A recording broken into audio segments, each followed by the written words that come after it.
Hello, friends, and welcome to the 10th episode of All New Snap Judgments. I'm Roy Rogers, and joining me today, as always, is my friend and yours, Aaron Glazer. My friend, now that the sunshine of Mexico has worn off your scalp, how are you doing, my friend? I'm great. Things are going really well. I'm still in the middle of summer. I got another month left. I'm not too sad. As I stab Roy quietly. That does stab me quite quietly because I am back in the building in literally 7 days from when we're recording this. Fun times all around as my summer winds itself down, something like that. But we are really excited to talk about all of the changes that have come with the patch and the new season since the last time we recorded an episode. It just keeps coming. Maybe we should just, us not recording episodes just causes news to happen. So let's jump into it with our special guest. Aaron, who is our first guest this week? We've got the one and only, the only streamer that makes me laugh and smile every time I watch her. We've got Eggs. How you doing, Eggs? Hello, I'm okay. I don't know what you guys mean about summer. Do you guys get actual summer off? We're both teachers. Oh, okay. That checks out. All right. I was like, I can't remember the last time I had time off in the summer. Yes. We're both teachers, so that's what's our yeah. Got it. It's great. Without a break, teaching is mentally frying. Yeah. I'm sure our places do it. I'm just not sure how. Forget. I taught in a year-round school, man. It's brutal. Yeah, it's brutal. Circle of hell. Anyway, right. Nobody wants to hear that. Let's snap into it. So, Eggs, why don't you tell our loyal listeners? Hold on, no, Aaron. Wait, we gotta introduce our second guest. Just hold on, just give me a second. Fine. Eggs. For folks who are just listening to the show and may not have encountered your stream, where can they find you? I stream Monday through Friday on Twitch. Literally just look up Eggs. That's it.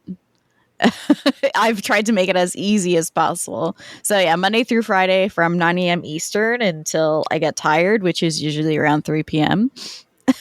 But yes. Awesome. Now, that's so long. Wait, hang on. Like that, I do a video Monday to Friday, and everyone's always like, "How do you survive doing?" I do a video every weekday. Mm-hmm. How do you do 6 hours a day of dealing with chat?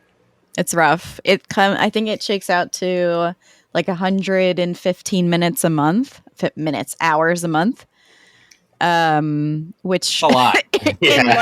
in retrospect, when I look at it, I'm like, how the hell did I do this? It's exhausting, which is why once 3 p.m. comes around and the lunch sleepies hit me, then I'm like, I gotta go. I can't focus. I'm not playing well. Sometimes it lasts longer, but it can be taxing. But I've been doing it for full-time for a few months now, and I did a stint last year of full-time streaming, so I'm used to it.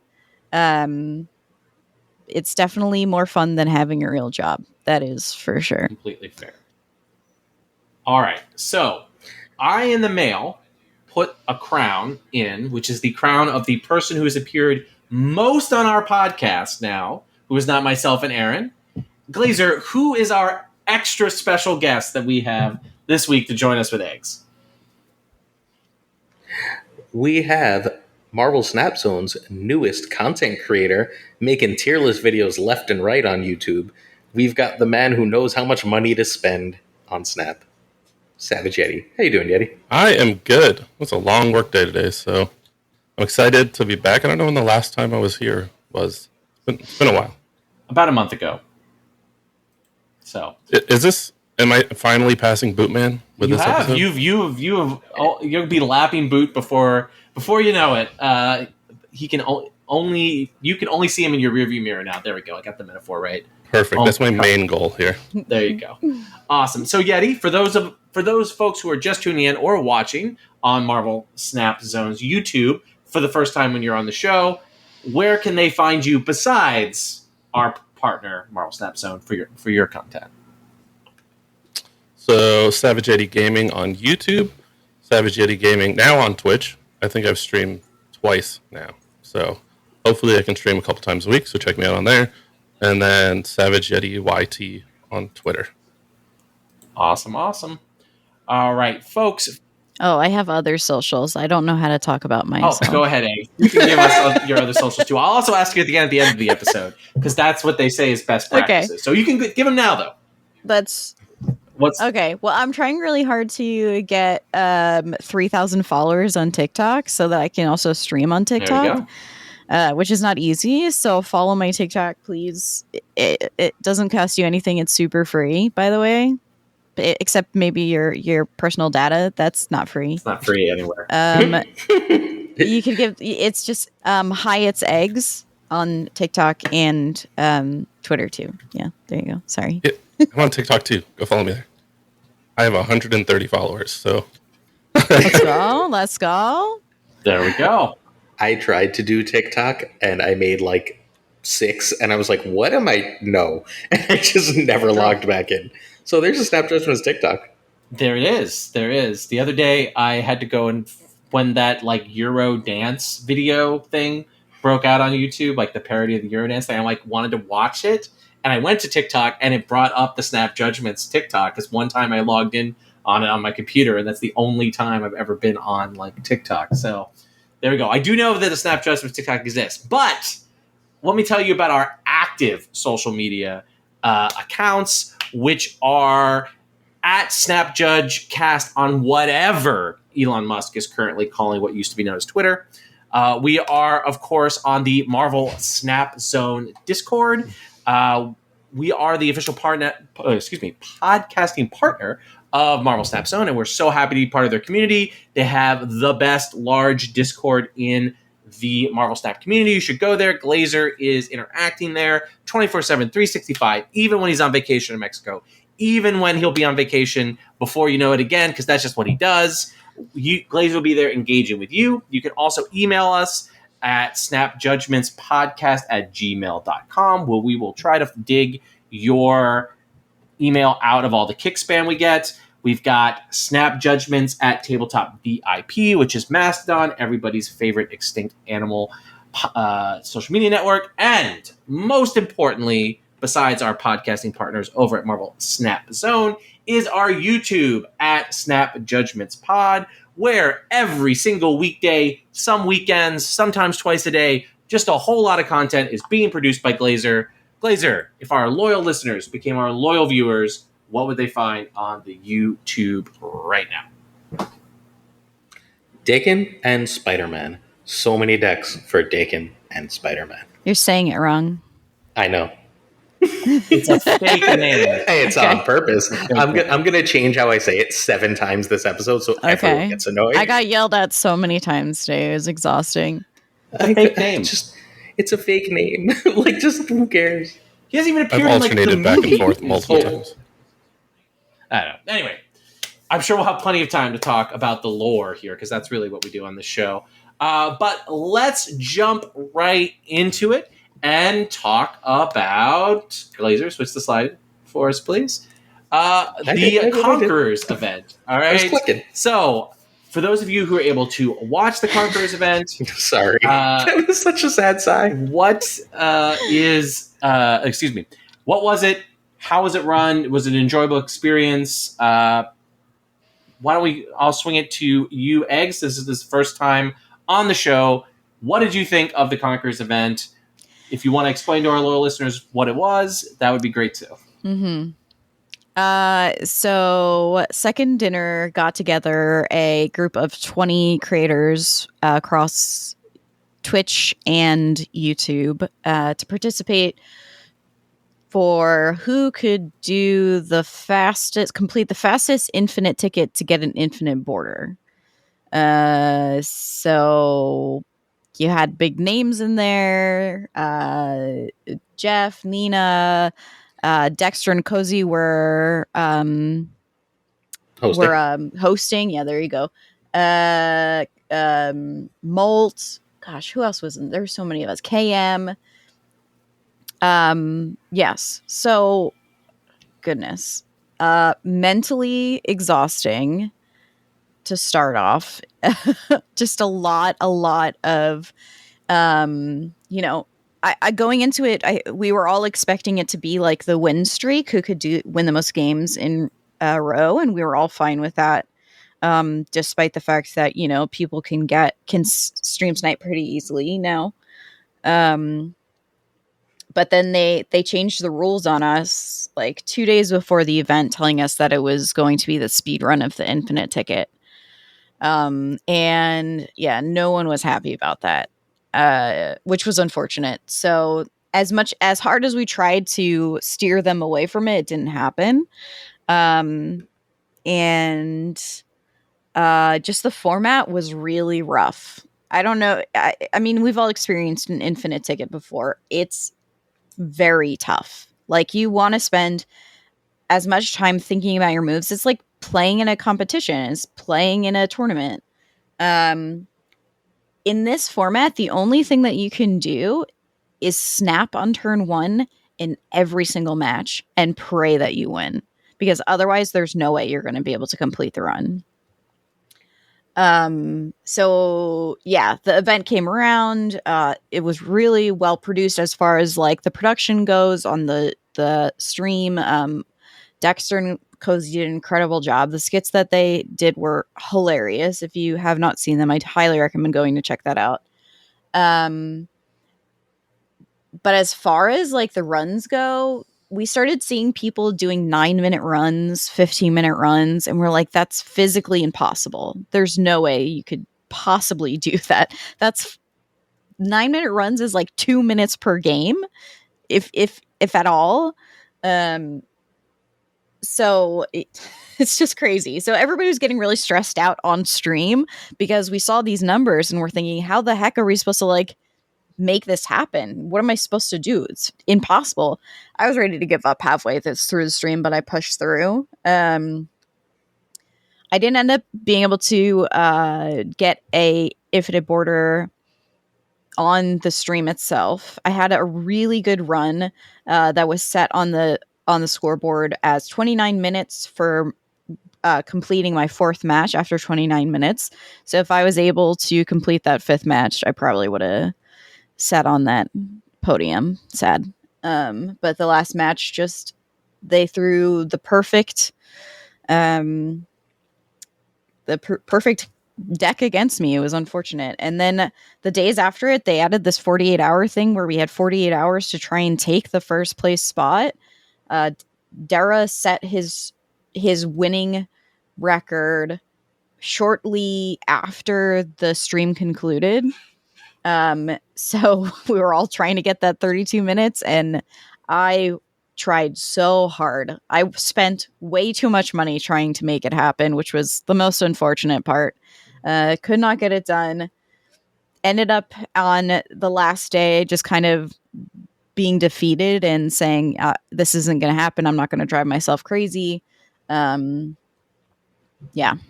So that was it. Did you guys have to spend your own money for all the infinite runs, or did they reimburse you? No, they gave us 5,000 gold to start with, which wasn't enough in the first place. That's only 10 runs, and we tried to tell them that. So after the event concluded, it was like, either you do your 10 runs and that's it, or you can spend money. So all of us were spending money to get those tickets, which was unfortunate. And then they gave us 10,000 gold without telling us that it was happening. So even though we were spending the money, our own money, we suddenly had 10,000 gold in our inbox and we're like, what the heck? So it was really all over the place.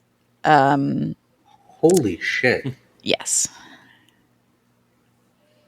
I didn't know the gold money thing. Everything else I've heard through, like, I pay a lot of attention to the community.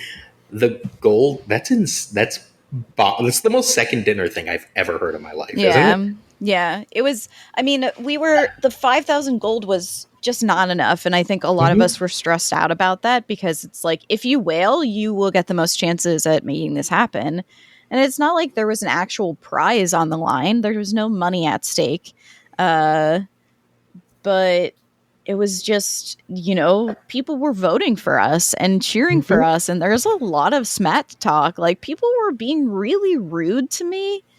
So I just felt this need to show up, and I couldn't do it. And I think that that's why mentally I took it so hard. But yeah, hopefully they've learned from this. I think that as a format, it would be better for just facing each other. But I think that I'm happy that Second Dinner is actually making an attempt to jump into this like tournament space that we really need. We really need that focus if we want our community to continue to grow. So, wow, thank you for sharing, Eggs. yeah, Wow. Okay, I will be transparent. I played Baldur's Gate 3 all weekend. So that is what I did. So I didn't follow very much of the Conquerors run, except for the notifications I get from our Twitter account. Yeti, were you able to watch some of it, follow it, all that kind of stuff? I was at work during the main broadcast, but I was jumping in and out of people's streams. I think I jumped in Egg stream for a little bit too. Yeah, I don't know. It was just a weird format, and I honestly didn't know what the format was when I was watching, so I was very confused. And then when I heard about it, I don't know. I wish they would have done just like a regular like March Madness tournament style thing, had a winner at the end. Yeah, it's cool that Second Dinner is jumping into the tournament space. I hope they do more. So it's good in that sense, but I didn't really like the format. Also, it was on a Tuesday. Is that what it was? Yeah, it was a Tuesday, and the final, like the 40 hours, ended Thursday. It was just weird time. I couldn't really watch much, so it was just kind of on my phone while at work. Glazer?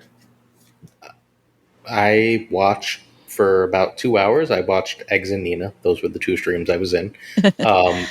I could feel their frustration, and bluntly did not enjoy the experience. I thought that like a tournament, like I've watched plenty of people stream tournaments. I've called tournaments, right?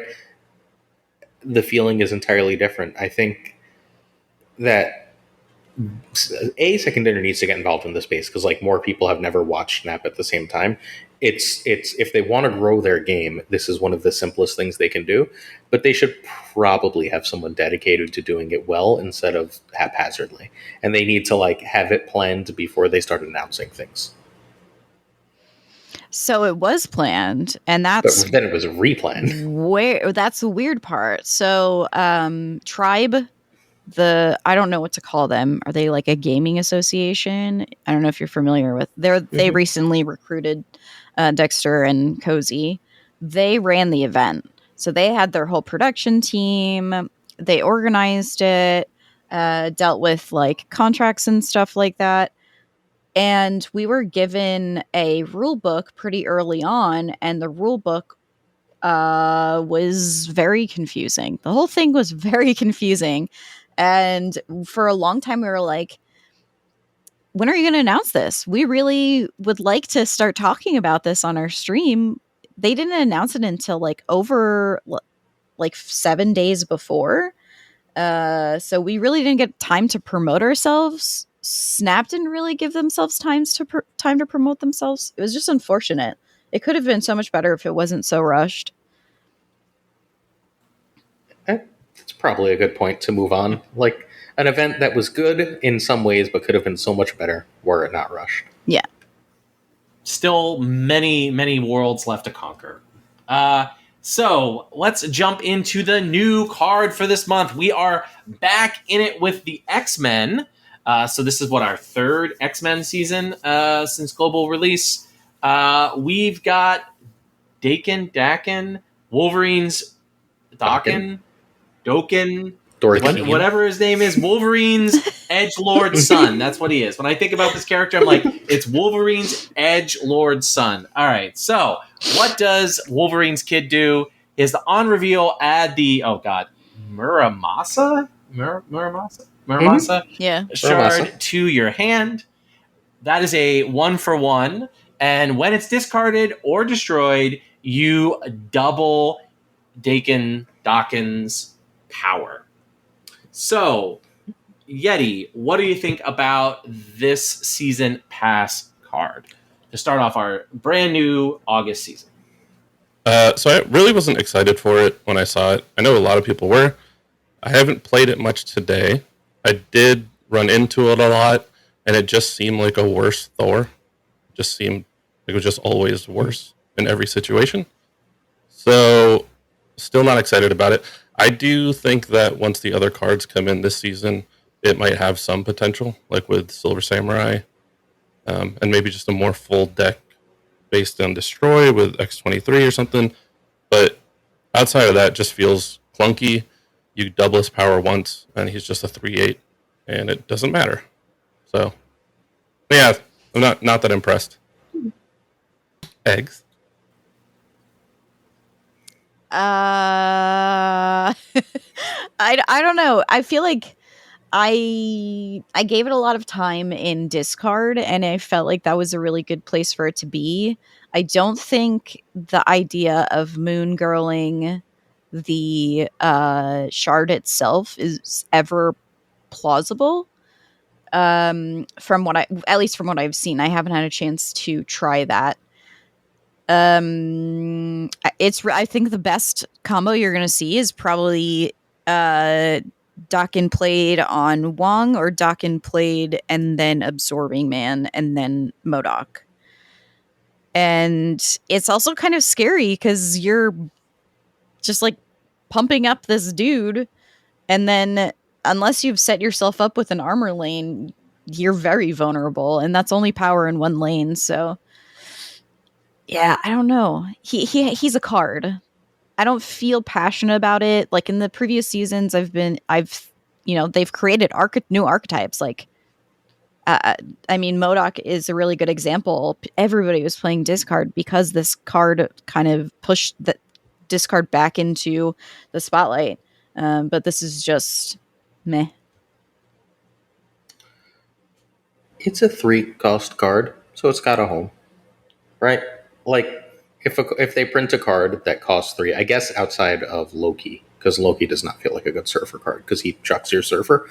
But outside of Loki, like if they print a 3-cost card, more. I'm going to not go through every fucking example that makes this not the case. But most 3-cost cards have a home in surfer, and Dakin is no exception. He's at least good in surfer, and surfer is very good right now because we exist in a very mid-range game. Some people are making him work in the good stuff deck, but like there's like if you just put like 6 cards that are well statted around the Darkhawk package, the fucking deck works. I think we've like proved that to a point where like holy shit, either fix it or just like we know like if you put a 3/8 in Darkhawk, it's good, right? Like everything is good in the Darkhawk package. You run Shang-Chi, you run Legion now, and you just have a deck. All of that being said, I think it's a fine card, right? Like it's a good card. It's gonna high roll and do cool stuff. I don't expect it to be a huge part of the meta forever, but it's gonna be part of like surfer decks and the occasional good stuff decks. And I think it's just always gonna be in discard. I think it actually is good in discard. Although I'm still not sure if doing the Wong bullshit is even right. Yeah. Like it might just right. Like it might just be better to like just have a 3/8 and like let the 3/8 and Moda and Morbius win a lane, and then your Dracula and Apocalypse win another lane, and then you just call it a day. They tried to advertise the Moon Girl line in their video, and just you need to get the shard in your first 3 cards in your hand, and that seems impossible. So I played that. I have a version that runs Death and She-Hulk, and it's fine. Like it's a fine deck. It's a worse version than the regular deck, right? Like it's not bad. Like it's a powerful deck, but like it's firmly I'm doing combo things because I like doing combo things. I just wonder if this card like solves any of the problems that discard has, which is that it's vulnerable to something bad happening to your MODOK, like shutting down on reveals, and all these kind of like. And is it a big enough power spike? Like if you're not doing the Moon Girl thing, is 8 power enough to sort of solve the ability of a lot of decks to go over the top of discard if you don't like pop off with Morbius or like your Apocalypse gets pigged? Like like these are all like problems that I found playing discard in like the recent meta, and I don't feel like this card solves any of those problems or gives you like a new avenue of attacking the meta. So I don't know. I find this card very cool theoretically, but kind of underwhelming in practice.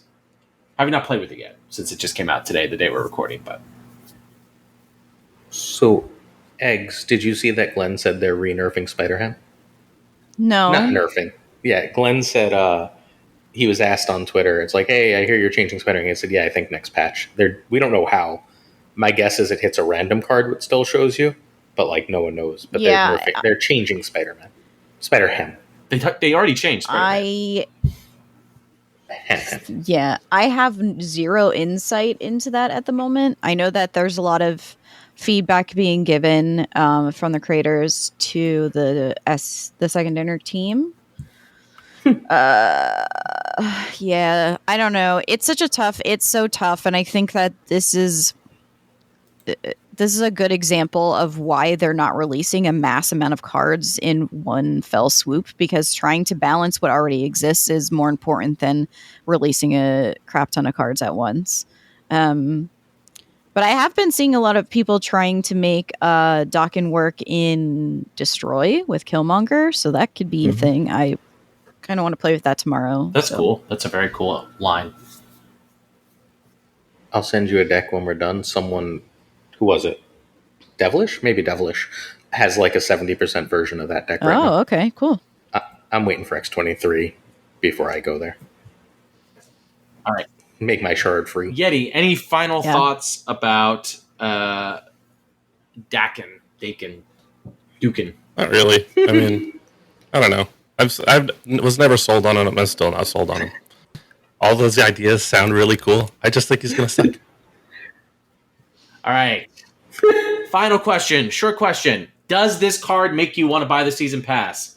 Glazer. I think if you play Marvel Snap, you should always buy the season pass. Does this card make me want to buy it? Okay, no. Go. Done. Okay. Eggs. It's a yes or no question. Eggs. I never yes or no. Eggs. I'm a teacher. I ramble. Or yes, me? Oh, did you say eggs? Sorry. Yeah. Yes. Yes. Somewhere in between yes and no. Okay. Yeah. Yeti. Yeah, I'm kind of like in over there. It's not as good as the other season pass cards. Okay. So that's it. Okay. So we've got a yes and two maybes. Okay, cool. All right. So let's move on to the rest of the cards this month and see whether or not these cards are worth your tokens and cash openings. We're going to be doing full cash breakdowns each week as these cards come out, but we'll just sort of talk about the cards in general. Let's start with Lady Deathstrike.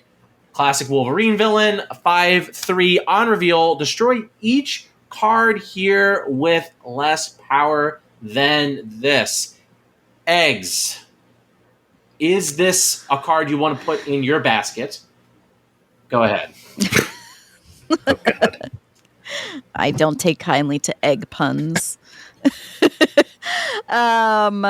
Man, it's so hard with these, like, with this power or doubles this power, because in my head I'm constantly just going to Shuri, Wong Shuri, Hulkbuster, stuff like that, and that feels so stale. I don't know if it's just me. It just feels stale. Those are our only real tools to double or increase power, at least that I can think of at the top of my head. So out of 5, it seems like it's too much. It feels like it's too much. I because how many cards where are you putting this down that there's actually going to be cards with less than 3 at turn 5? Doesn't really make a lot of sense. Completely fair. And you can't even Hulkbuster it because it's on reveal. So what was I thinking there? I don't know. No worries. Just to be clear, it's symmetrical. So it destroys your cards too, as I understand it, right? I think it's going to be a terrible card. Let's just say you get it to like a 5/10. I don't know how you do that, but let's say you do that. And they have an 11 power card. It kills everything, you lose that lane. If they have cards that are less power, and you play a 5/10, you're probably going to win anyway with a 5 power card or with a 10 power card coming down. So it just seems like it destroys things in the lane that doesn't matter. Unless someone comes up with something super creative for the card that's much smarter than me, because I'm just looking at it at face value. It seems really pointless to destroy everything that's less than this card. Yeah, I don't know. I think it's going to suck. I'm more excited about the other cards coming out.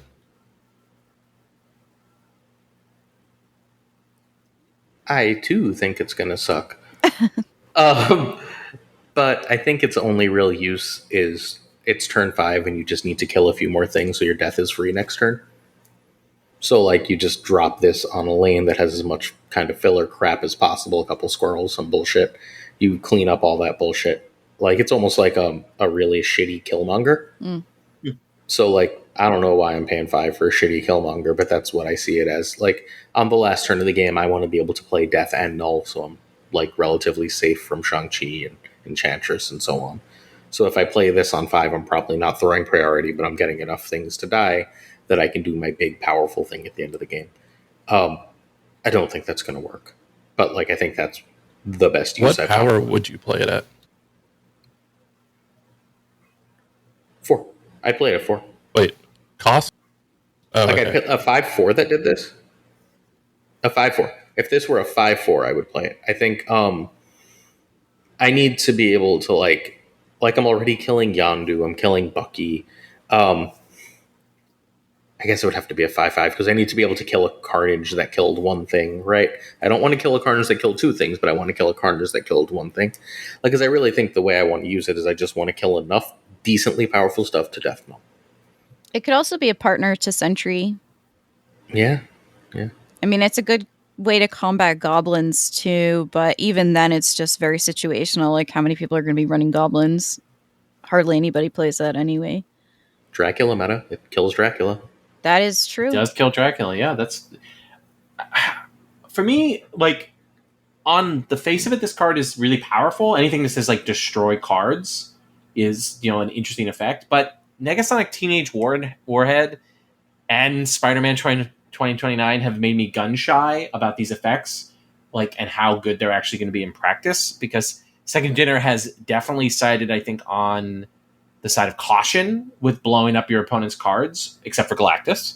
And we see how controversial Galactus is, right?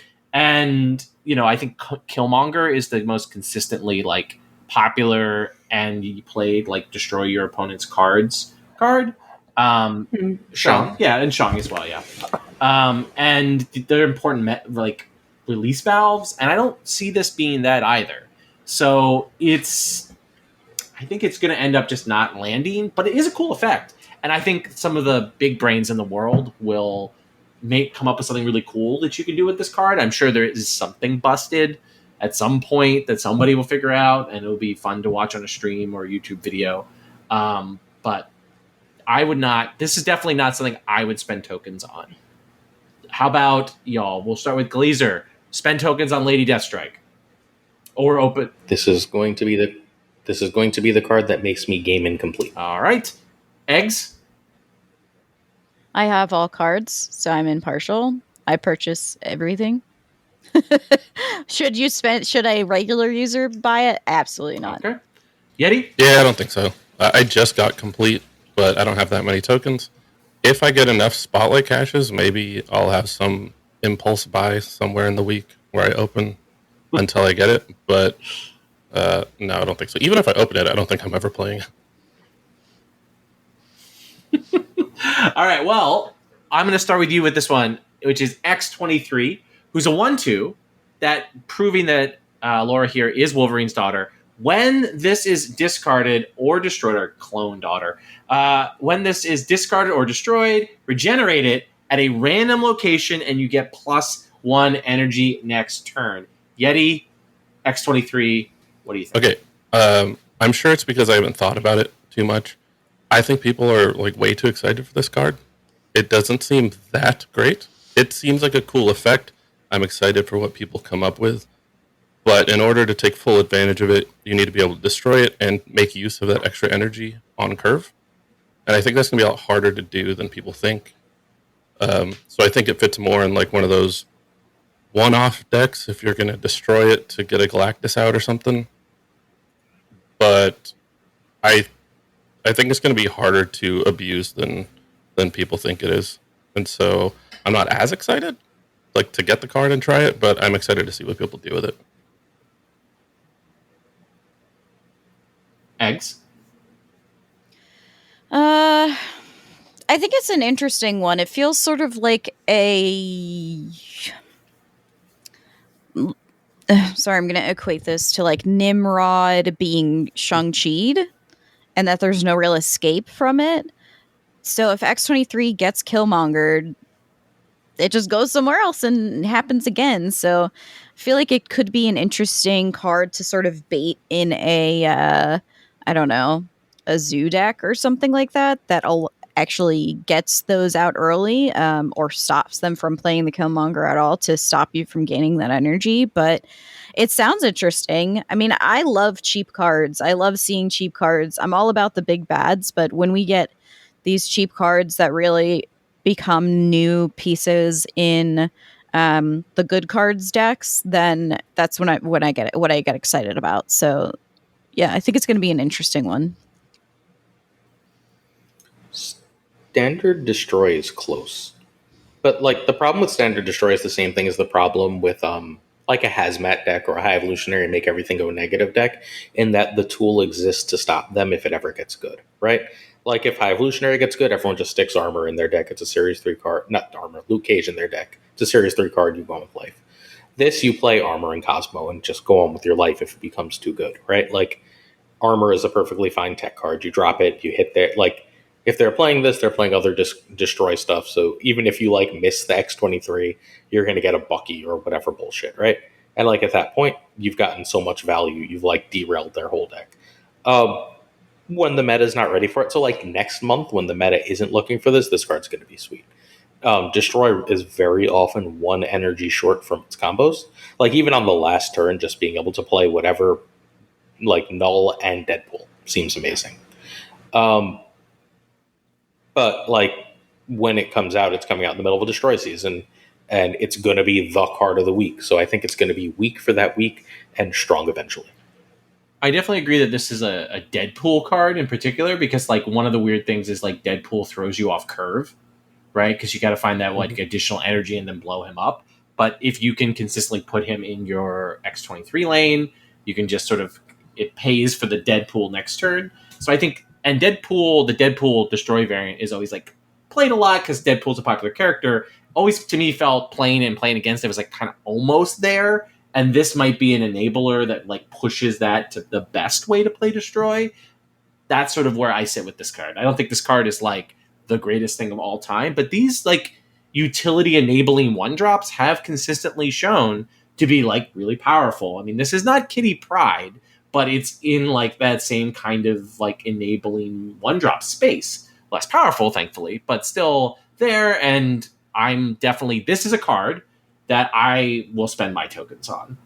How about we'll start at the bottom of my list here with Yeti. Will you spend tokens or open caches for this? Yeah, I'm going to open caches for it. Everything's starting at Series 5, I think. So I'm going to try to avoid using tokens the entire season. Hopefully I can get enough Spotlight caches. But yeah, I'm going to use caches to get this on day one.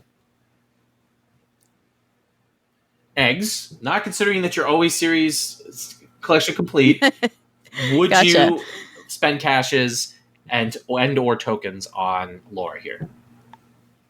I'm really torn about these all being Series 5, and I know that's something we're going to talk about. Yes, I do think that this card can be pretty versatile. I mean, a lot of us are including Killmonger just to include Killmonger for the possible necessary evil of Thanos or whatever, Patriot, what have you. So might as well include this too and give yourself extra power. Glazer?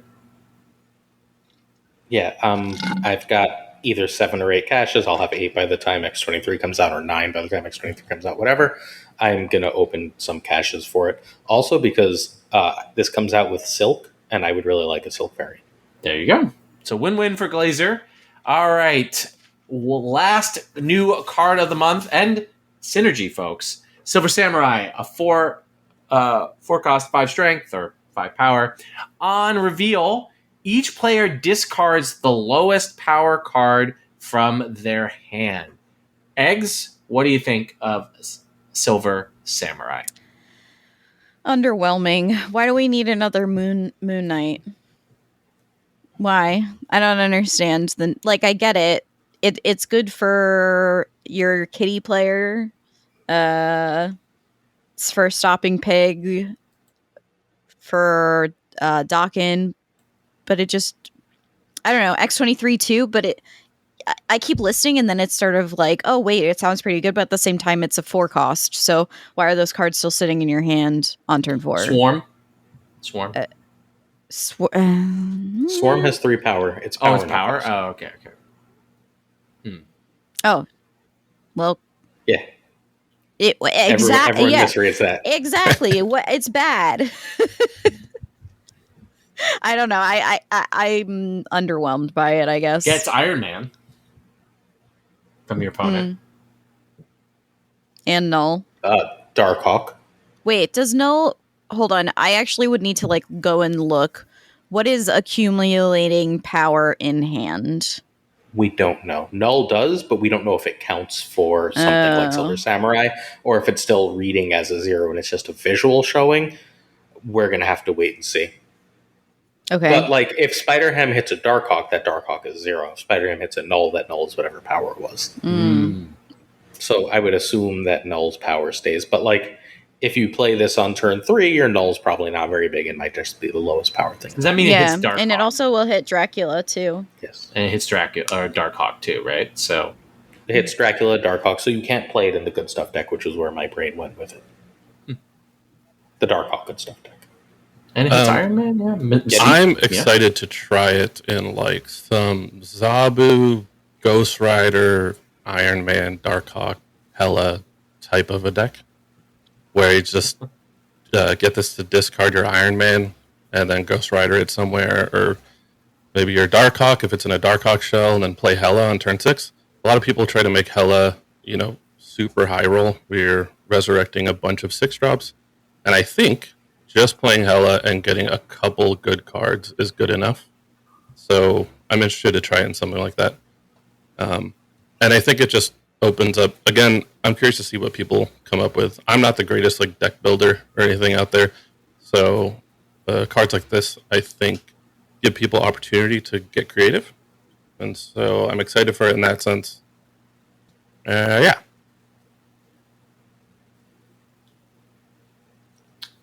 Glazer, bring us home. Card of the month. This is going to be great. I don't know how it's going to be great, but it's going to be great. I'm not even kidding. This is going to be great. I called Legion last month, or at least I desperately want Legion.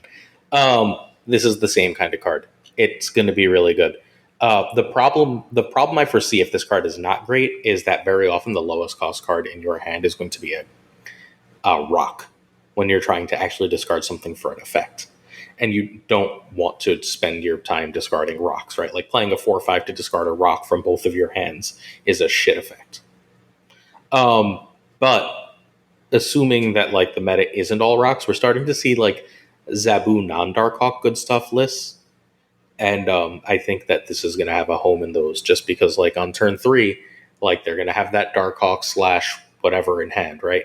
And being even if you're just chucking a Korg before they can play it, there's a lot of cards you can. Surfer is only 2 power. Brood is only 2 power. Patriot is 1 power. There's a lot of really, really, really powerful things you can hit in opponents' hands. And I think if you build your deck for it, there's a lot of good things to do here, because you can play a lot of stats and basically turn this into a removal card. I think it's going to be really, really, really good.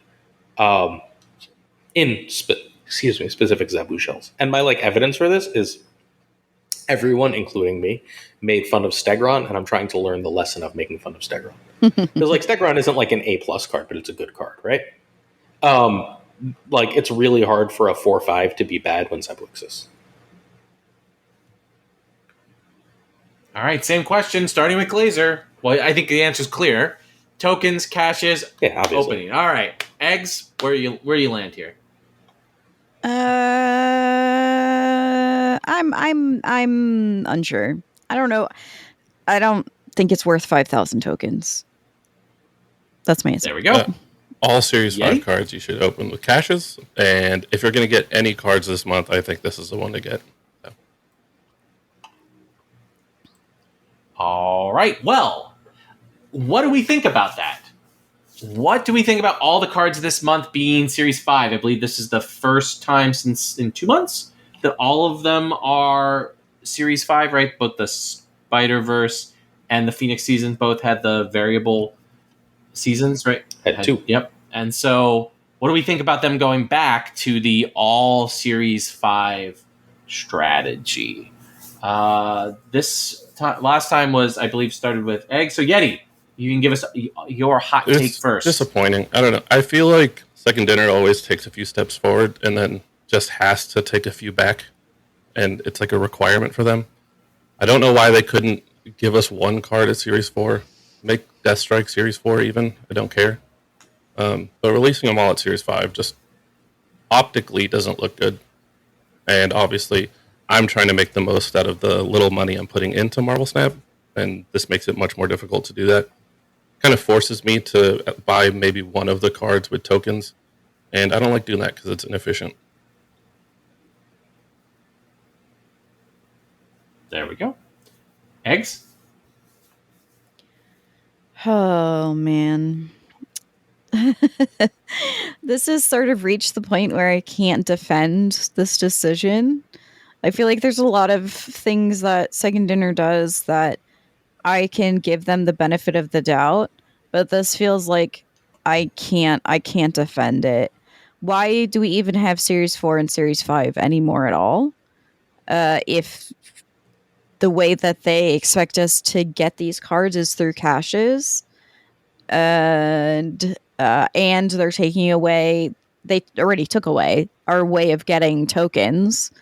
I don't know. I can't make sense of it. I don't understand it. Maybe if the Spotlight class caches were closer together, but the fact that they're so far apart and the average player who is not spending money on this game is not seeing 3 of them a week, even if they're playing all of their missions. So I don't know.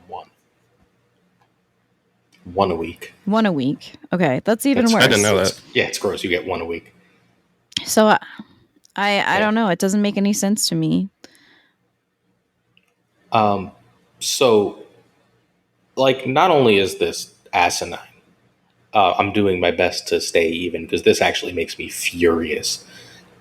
What on earth made them to think this was a good idea to do after 3 months in a row of not dropping anything in series? Like, if this came with like 4 series drops, I'd be so much less annoyed. But they haven't dropped anything in 3 months in series. Like, my hope, my prayer is that they're doing this because they're planning on dropping a bunch of stuff in September. And they want to have new cards that they can keep in Series 5. And like Lady Deathstrike is your Series 5 booby prize because they like to have one bad card in each like group. And Howard will go down one, so he can't be the Series 5 bad card anymore. And like he'll be in Series 4, and that means Snowguard will be Series 3. And then like there'll be one bad card per pool. That's the only thing I can think of that makes this make any sense. But they are so phenomenally shitty at communicating. Like if they told us that, they were like, hey, we're going to reintroduce series drops in September, but we don't want to like not have cards in Series 5 when we do that. So we're going to like stack up Series 5 a little bit now. People would go, oh, okay, I guess that makes sense. I don't like it, but at least it makes sense. But like that, they're not saying that, and that's just my hope because it's the only thing that makes any sense. It's the only thing I've come up with, and I racked my mind for this because it drives me crazy. That makes sense. I don't understand why they insist on making their players mad at them. I don't know. I really wish I could be a fly in the wall in some of these discussions because they've got everyone yelling at them, and it's not just like Joe Schmo on Twitter saying like, screw you, Second Dinner, you're messing up your game. It's creators. Like your money makers are unhappy, and I'm not sure how many of you are actually in the creator channel in the Discord, but it has been A shit show. a bitch fest. Yeah. A bitch fest since we added this most recent group of creators. And yeah, I if that doesn't say anything, then I don't know what I just will. wish they would just communicate something, especially with all the negative about all the series drops and everything in the last few months. I wish they would communicate to the creators and let us know something, so at least we could tell the community, just wait. Like, wait a few weeks. They're going to have an announcement or whatever it is. But it's nothing, and it's getting really irritating.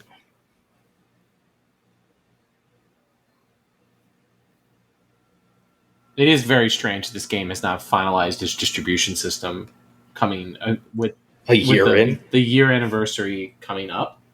I mean, it's pretty clear like what their priorities are. I think their priorities are to keep everybody who are not whales series incomplete, to create novel experiences and keeping you constantly like lusting after cards. Like that is clearly an experience of like you opening their equivalent of a booster pack and getting a card, and it being like a constant thing that they want you to have, and they keep trying to figure out a way to do it that like can get enough people close to having series completion, but not entirely, and make people happy. And they thought the tokens were going to solve that problem, but the tokens just ended up being where like people just hoarded them and didn't want to spend them and complained about the like yeah, I mean that's just what it was, right? Like now.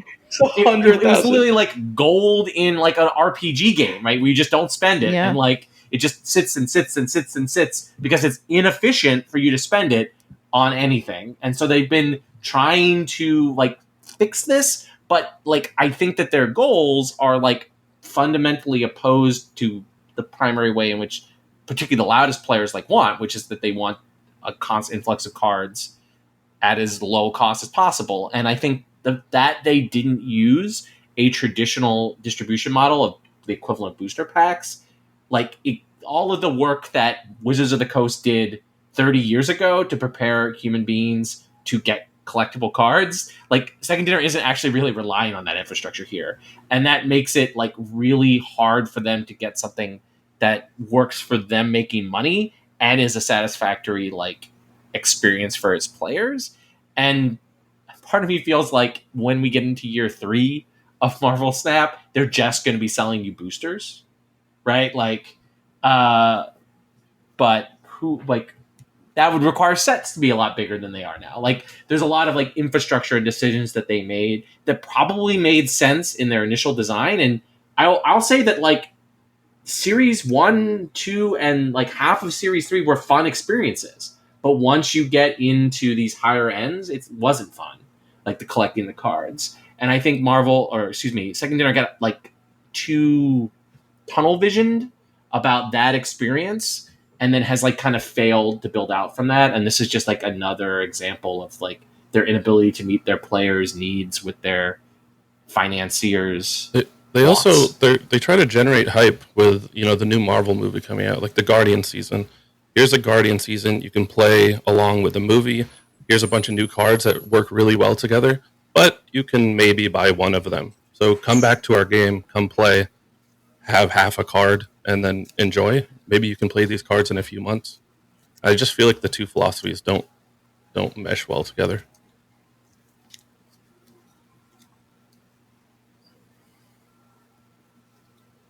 I mean, the solution is relatively simple, right? Like the early series work because they give you the cards at a steady pace. Like just say if you play for the month, you're going to get all these cards by the end of the month, but you can give us money to have them at the start of the month. Like just release 4 cards at the start of the month, right? Instead of 1 a week, and say, you want these this week, give us money. If not, you get them 1 a week for the next 4 weeks, and you'll have all 4 at the end of the month either way. But if you want them sooner, give us, I don't know, $20. Like, I wouldn't be able to wait. They would have my $20 every month. And like, why is that not the model? Because that doesn't scale out like financially very well, Aaron. Like the goal. So cosmetics, right? Like, because they're not selling cards well either. They're just driving people away from the game. So like, if the model they have isn't working, then like just sell us the cards for an affordable price and then market something else. I mean, yeah, let's move on. Oh. But unless somebody else has another thought here. Yeti, eggs. All right, cool. Let's talk about last season. All right, last season gave us a bunch of cards. Phoenix Force, Jean Grey, Echo, Legion, Mirage, eggs. What do you think about last month's cards? Where'd they land for you? How did it work out? Which cards did you like? Which were levers? Underwhelming overall. Phoenix Force kind of had the first few weeks people were trying to make it work, and then we got a buff by reducing it to 4 costs, which is what a lot of people said would make it work better, but then people didn't really continue playing it. Jean Grey, I personally tested Jean Grey before it came out. I didn't feel like it was a super exciting card. I don't feel like it gets in the way enough for it to matter. Echo, meh. And I feel like the most successful card that came out of this season was Legion, and that's it. That's pretty much all I can say. I've played all of these cards, and I think that Legion has made his home in the majority of my decks at this point. Yeah, Phoenix Force was really fun. I still have to play it on the weekends, so I get that. Is it gold or credits or something? It's fun. Getting big numbers with Human Torch Phoenix Force is fun. Jean Grey, not that impressive. Echo, I don't think I ever played. Legion, I just love the chaos that ensues. It's so fun. It's also just a really good 5-drop to include. But the chaos that I've seen on people's shorts and on TikTok and everything is fantastic. And Mirage, I've actually had a lot of fun with. I've been playing a She-Hulk Infinite deck with Quinjet in there, and Mirage sometimes gives some nice cards. Glazer is the one who gave me that deck. So overall, I'm like mildly happy. I'm if they could release a card like Legion every month, I would be happy though.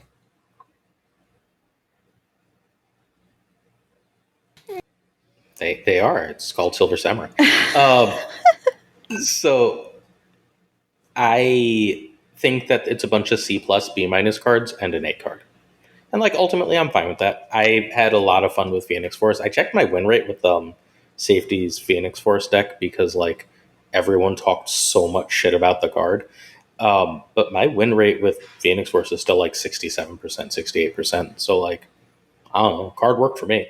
Jean is a lesson in context. It's a powerful effect, but the context of the game in either season that we've had her so far has not been beneficial to her. I think eventually she will have her day. Echo is ridiculously underrated because, I mean, like, eventually it's going to just be bad. Who was it that said this to me? W said this to me. Maybe it was Paper. It was one of the two. But they were like, if Echo was a 2/2, it would be broken. And, like, that really stuck with me. The problem with Echo isn't Echo. The problem with Echo is Killmonger. I think Echo is actually a really good card. I was using it as just a random tech card in a lot of decks when the stupid Thanos deck was everywhere, because what it reads is, I know exactly where you're going to Professor X. Right? Like, if you're dumb enough to Professor X on Echo, that's awesome, but there's usually only one other really free lane that like you can Professor X in, and now I know you're going to play that there and I can beat you. Mirage is fine. Like, it's a good little card. I'm curious how it interacts with the newly buffed Cable and like which ends up being better. And Legion is the love of my life, so I will run away with Legion and he will play his rock guitar with me on the beach. Exciting. So I bought that variant. Okay. You broke me, Aaron. You broke me. All right, so let me transition here. So, do we feel that Bounce and High Evolutionary got hit enough? did you enjoy the meta before then? Like where do we think of sort of the like pre-big nerf switch came in about halfway through July? Yeah, you're doing tier lists for Marvel Snap Zone now. Like, what have you think sort of about the big bounce and evolutionary changes? And how did you sort of think of the sort of meta for the first half, 2/3 of July? Honestly, was it a lot of bounce back then? I don't remember. I'm happy that bounce got nerfed. I don't remember that far back. I barely remember what I did last weekend. I'm happy that bounce got nerfed. I'm happy evolutionary got nerfed. I'm happy where the meta is. I think good cards is a little too good, but overall, I'm not seeing a lot of like the same deck over and over. I think it's pretty healthy. I get to try a bunch of different decks that are decently good, tier 1, tier 2, and yeah, I don't know. I'm happy where it's at now, but if good cards is at the top of the list for any more, for the next few weeks, I'll probably start getting a little unhappy.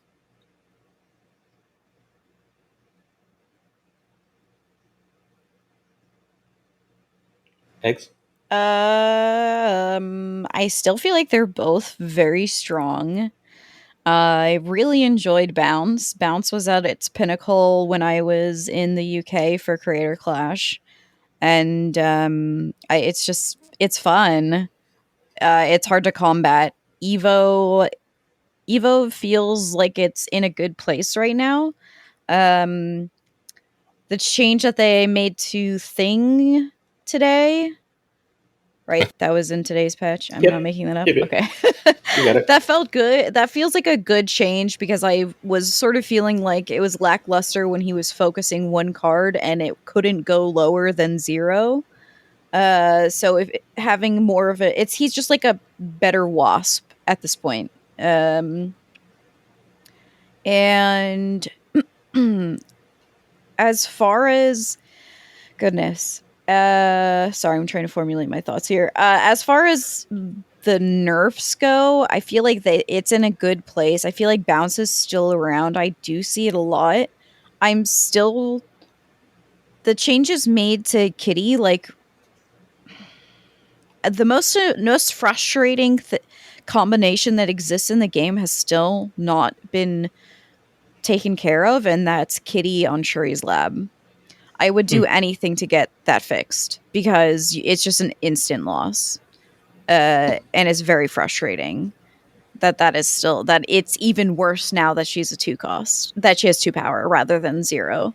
But other than that, I've seen a lot of variety as far as the ladder goes.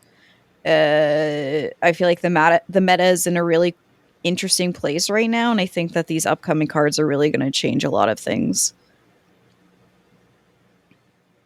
Sorry, my mother is texting about my son. So you were at Creator Clash Eggs. So the D-Money bounce list, Mm-hmm. I picked it up the new season. I was like, shouldn't that just be good stuff? I made Ant-Man be Hawkeye, and like I've been destroying the good stuff list. Yeah. Like it's not even close. I'm still putting 24 power to 28 power in every lane, and they're putting 16. And like there's nothing they can do about it unless they get like the nut draws, right? Like they're not running enough control. They're like it's still easy to play around Killmonger. Like it's not even a hard match. So I think Bounce is in a really good place. I think people just stop playing it because the psychological effect of things being worse means that people don't play it. Right. And I think they might have killed Evolutionary for the time being, but I'm not sure. I don't know. I'm not sure if that's a good thing. I don't know if Evolutionary's dead. I think that Evolutionary has an interesting place in control, especially with Legion, and I really had a lot of success with that deck in Conquest this past season. Without Spider-Man? Sorry? But without Spider-Man? That's tough to say. Because now it loses Spidey too, right? Yeah, that's tough to say. I have not thought about it. I don't like the Spider-Man change. I'm not really happy about it, but we'll get there. All right, so Conquest. 2 months of Conquest. Eggs, you just played a lot of Conquest very fast. Yeah. So I'll start this with you. Sort of like, where are you? Where's Conquest sitting in your soul, your vibes after a couple months of doing it? It's fun. I am enjoying it as an outlet away from ladder. It's nice to be able to freely test decks in Proving Ground.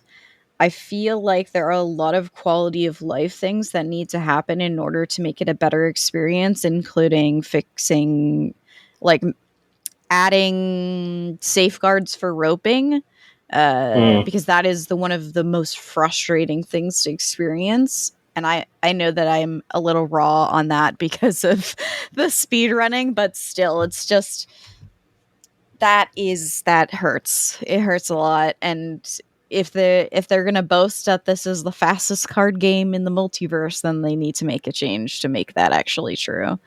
But other than that, I feel like the changes, everybody's complaining a lot about like the metal changes, but I do feel like they make sense, and I received a large amount of boosters at the end of the season, with the amount of medals that I was able to get together. So overall, it could be better, but it's good right now. Yeah, I really like it. T. I don't know. Proving Grounds is nice to mess around with. It gives me something to care about after hitting Infinite. Although I've stopped caring so much about Infinity borders on my avatar. I got the one on the default avatar, and I got another one this past month, and I just slowly feel myself not caring as much. More of a pride thing to get through Infinity Conquest. But so I think it'd be nice if they put maybe better monthly rewards for maybe you hit Infinity every month and you get some special avatar. I don't know. Something that keeps my interest month to month. But outside of that, as a game mode, it's really fun. And I want them to make more tournaments around it.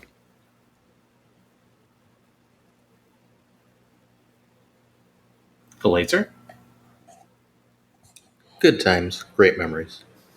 Okay. All right. Well, how about Conquest's sibling, Ladder? Yeti, thoughts about Ladder in the shadow of Conquest, or Conquest is in Shadow's Ladder? I don't know. Whatever the metaphor you want to pick is here, where are you thinking of sort of where Honestly, Ladder I haven't played sits Ladder at the since moment? like the first week of last month. So today is my first day at it. It's frustrating once again. It's always frustrating to hit Infinite again. But I don't know. I don't really know much changes. There's a lot of variety from what I've seen today. Conquest is more what I'm focusing on after hitting Infinite. Just doesn't matter after that. After I get all the rewards, I don't care.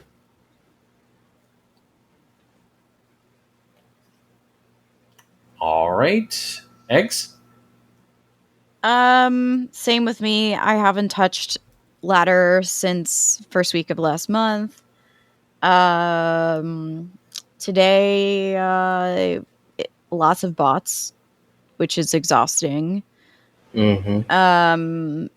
And I saw a lot of the same people, but I know that my server, US East, is one of the most populated servers.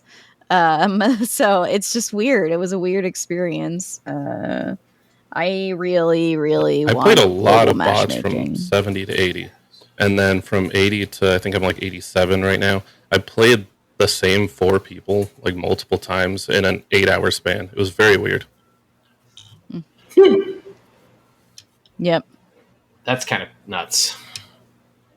I had the exact same thing happen as Yeti. From 70 to 80, it was like all bots. I flew, and I'm at 87. I still haven't like had a rough patch, so this is gonna be contradictory to most people's experience, I think. But I miss the grind of ladder. I miss it being an achievement. It doesn't feel like anything anymore. And like I know that there's still people grinding to get there, and I know it's still a lot of work for some people. But like largely because of the bots for me, I think. It doesn't feel like it's something I work towards. It's like it's going to happen something like Friday again. Like as I play casually to like I'm climbing because I'm doing my dailies right now. And I'll play more once I'm done with that when I get to Conquest. That makes me sad. I wish ladder had meaning again. I don't know how we get there, but it needs to. It's going to be the infinite leaderboard. When that finally arrives, it's going to bring it back. Okay. And hopefully that's soon.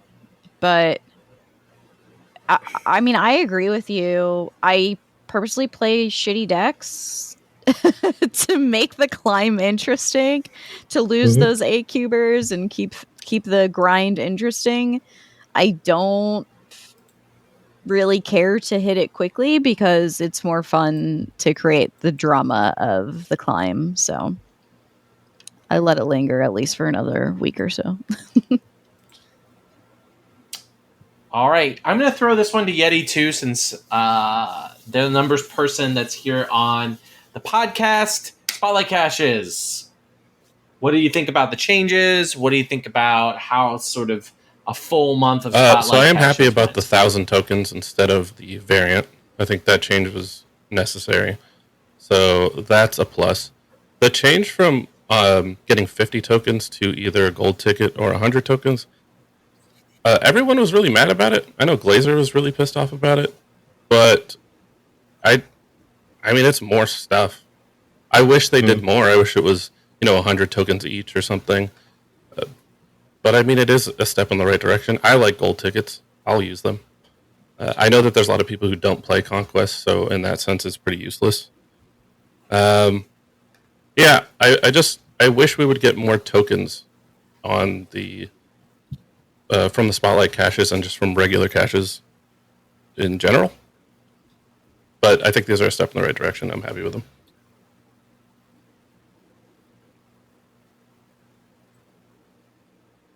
Eggs. I mean, I'm glad the 1,000 tokens actually happened. I'm glad that they made that change. That was a largely requested one. Before the Spotlight caches came out, I was convinced that I was going to open to get the variant and whatever the fourth slot is. At least 3 caches every season or every week. Sorry. But now I'm just like being choosy. If there's a specific variant I like, I'm going to open until I get that variant, and everything else I don't really care about. Because I'm getting stuff with tokens because it's just, I have a stockpile, so I might as well use them. But I don't feel good about the gold tickets. It's weird. I would prefer to receive gold, quite honestly, especially now that they've added this ability to upgrade cards with gold. Glazer? This is going to be a fairly strong statement, but I think at this point, Spotlight caches have failed. I think the system has failed. I think they can fix it, but I don't think you can change people's perspective by fixing it. I think that it was launched so, let's say, questionably, without seemingly any feedback from the community, with very limited communication. It was like, they're coming, they're here. This is what they are. We're not asking, we're not talking to anyone. And as far as I understand, they didn't talk to the creator channel about it. Didn't talk to anybody about it. They're just like, this is what we're doing now. They did. They spoke to creators. Oh, did they? Okay, and the creators like this? I'm very surprised. It But yeah, sounded better at face value, in theory. In practice, it's different. they're just too far apart, right? You can't say you get, if you are close to game complete, it's a struggle. Yeah. It's just a struggle. And it's to me, it's not about what they are. I again, $10 a month. If you open smart, you can get every card. That's not a bad deal by any means. You just have to have a little patience. The issue isn't that; it's that it feels bad for everyone. When I see a Spotlight cache, I don't get happy. I get a little annoyed, and that is, and I don't think that's just me. At least based on the interactions I've had with the rest of the community. And I don't know how you come back from that outside of overstuffing them with goodies to change the perception. And Second Dinner doesn't do that kind of thing. Would it have killed them to be like, hey, we know we messed up, so for the next 2 months, you're going to get not only 1,000 tokens, but you're also going to get a variant from that spot, right? Do something extra nice to make the community feel better, instead of just being like, yeah, we fixed it,, okay, we'll have a new problem in a few weeks. Any final It's weird. cash I thoughts? guess I'm not as unhappy as everyone else is. I like not having to. I was one of those people who spent, $30, $40 a month to get like a specific bundle so that I could keep up with releases for the most part, and then I'd still miss out on one or two cards throughout the month. And with this system, I've so far unlocked everything. Hopefully that continues. It does feel weird. Like I have 5 spotlight caches saved up and I'm just waiting until next Monday. So I guess by feel, it's a little weird. And if you're just a casual player who doesn't know any of this and doesn't know to hoard them, you could end up being one of those people who doesn't ever open new cards if you're just opening the spotlight caches as you go. So I think it can use a rework, but compared to the old system, I'm pretty happy with it.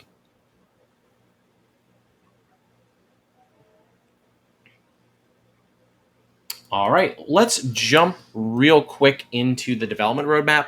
I don't want to belabor this too much, but I am going to read it for the listeners. The viewers can look it on the screen.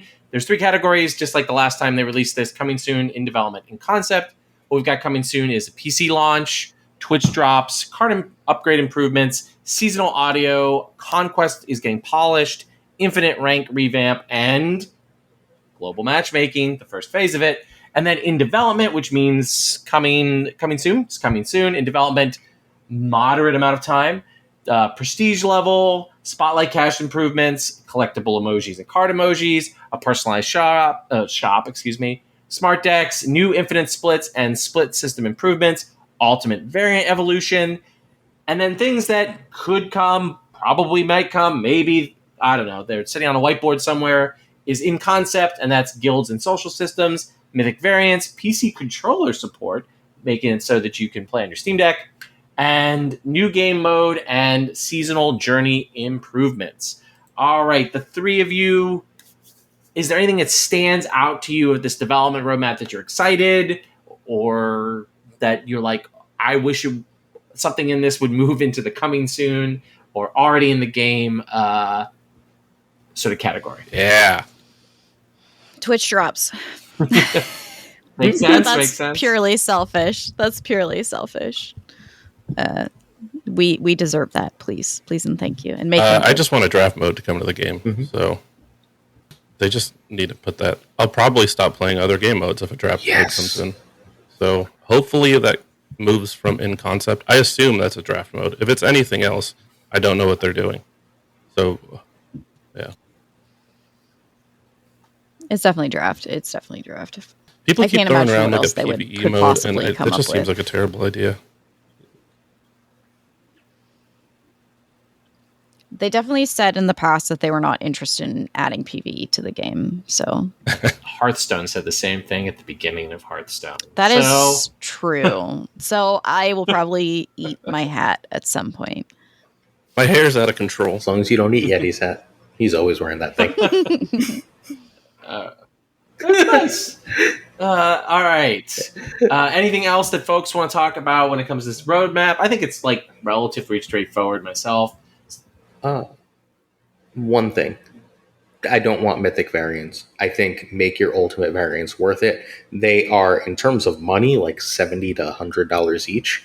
Instead of adding a new type of variant, just like add value to the ones we have so more people buy them.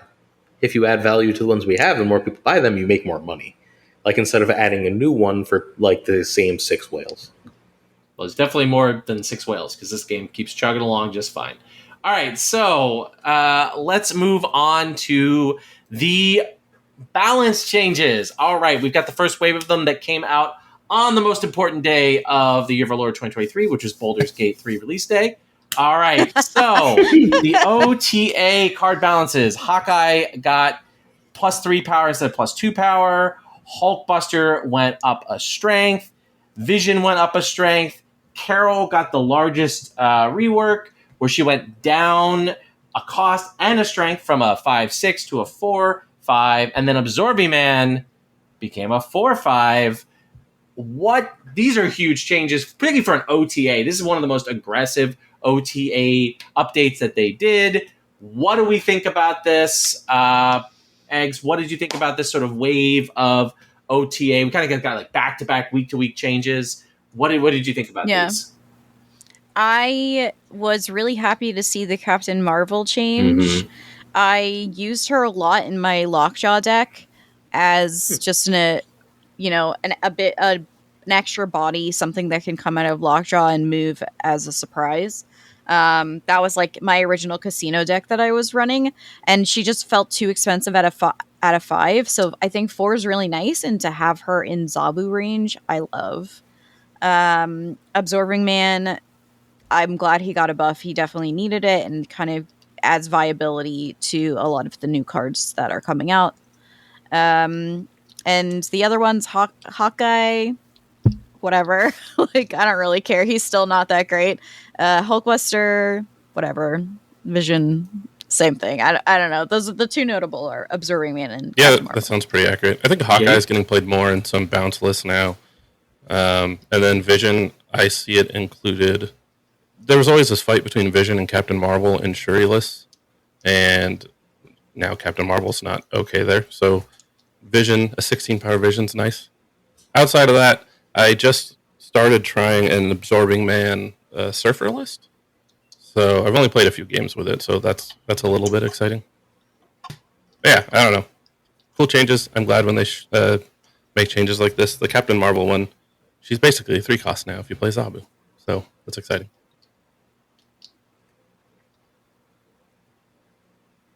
Before I turn to Glazer, I just want to say I love the Carol change, except the card's so fiddly on a rules level that I think it's like impossible for her. She leads to so many feels bad situations where the turn, like how she revealed, means that it wasn't calculated. It's just like kind of a nightmare about how the game calculates Carol moving around.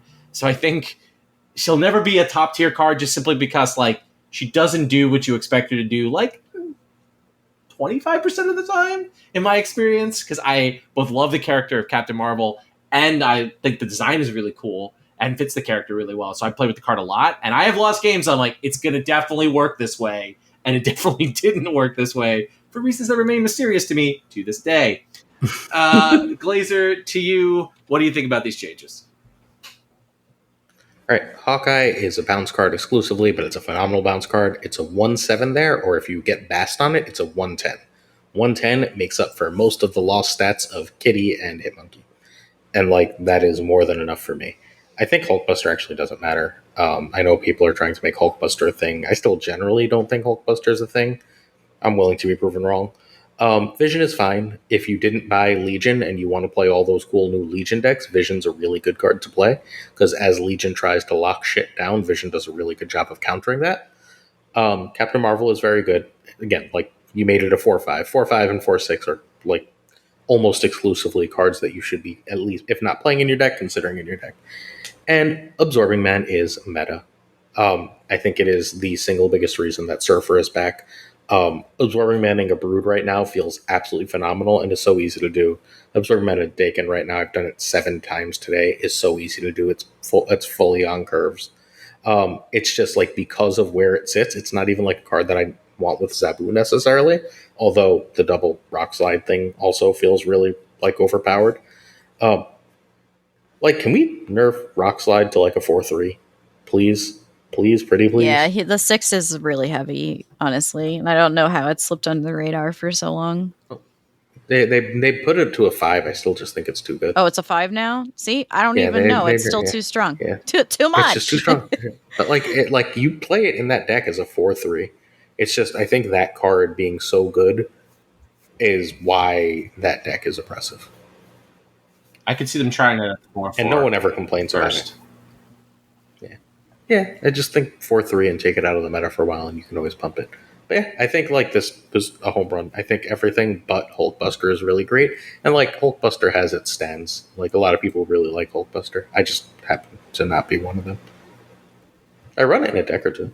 Move, which means I don't like it in Move. Which was my segue to us moving on to today's changes, which are the hotness, the new hotness. So we got a patch today. We're recording on the 8th of the 8th day of the 8th month.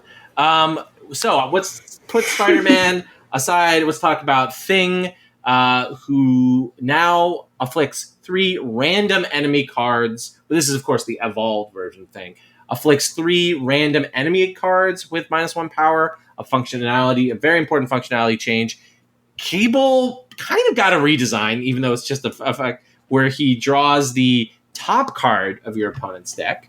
And then Mr. Negative now caps. There's now going to be deaths that are transformed into 16 cost cards, and they now cap at 6 cost.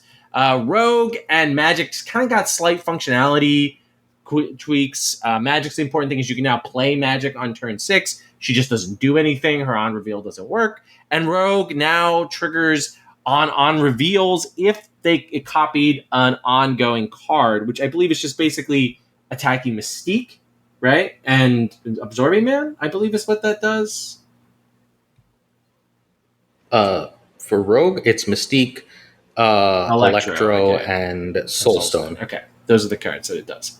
So, and I guess potentially an Iron Lad. Would that work with Iron Lad? I don't know. No, because he changes. He becomes that card. Okay.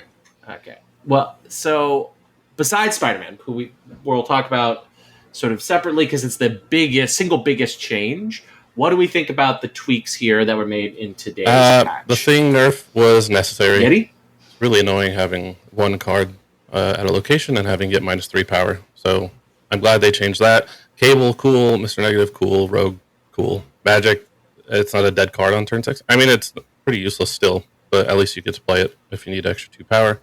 So also cool. I tunnel visioned on Spider-Man when this came out, so I don't really have much thoughts on the other ones.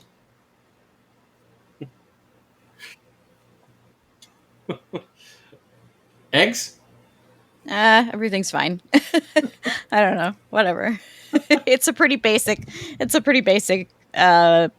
card balance patch. I don't feel like there's anything special going on here, honestly. I think this, like I said, thing is just a better, more power wasp at this point. But yeah, Spider-Man was definitely the biggest hit we took. Glazer?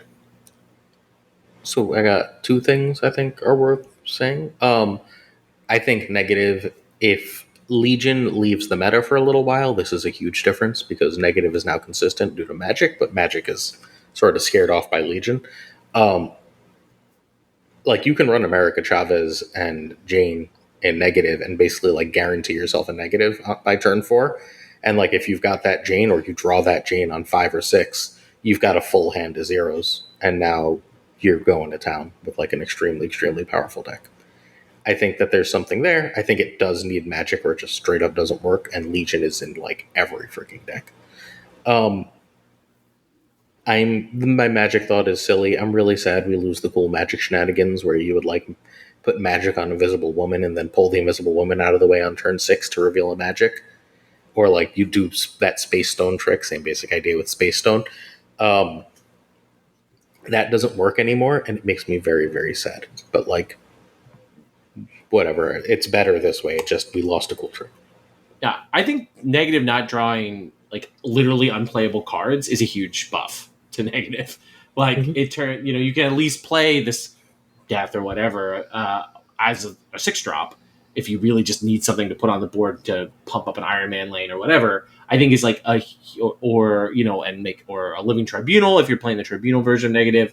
Like that, I think that this is like a big change and is going to have far-reaching consequences. Not right now, but I think over time as Negative keeps getting cards, because that will happen with effects like Mr. Negative. It's just always going to get cards and eventually will break because it's a really powerful effect. But let's talk about the big change, the one that Yeti tunnel visioned on here. So we'll start with him since he only had eyes for Peter Parker, like some Osborn or something like that. All right, what Spider-Man's been changed to on reveal, move to another location and pull another card from Peter's original location to his new location. So people who watch my channel know that my favorite deck archetype is Lockdown. And so bye. So I'm really disappointed. I get the need for the change because he kind of fit the same role as Professor X. And with Storm, Professor X, and Spider-Man, just really an annoying deck to play against. But it was really fun. So I'm. It sucks that that's gone. I like how it fits along with the other Spider-Verse cards. So it's cool. I I don't think I'm ever going to play it. I don't know if anybody else here has had success with it today, but yeah, overall, just disappointed that lockdown's not a thing anymore.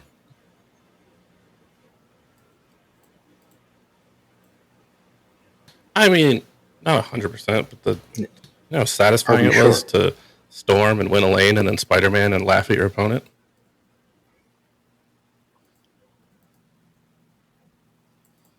I mean, you can still do that with I think Professor X is just a worse, or Legion. Worse option. Because you have to win the lane with Professor X. With Spider-Man, obviously you can dump more cards there on turn 6. So I think it's a pretty big nerf, at least to the lockdown list that I was playing. So maybe someone figures out a way to make it still work.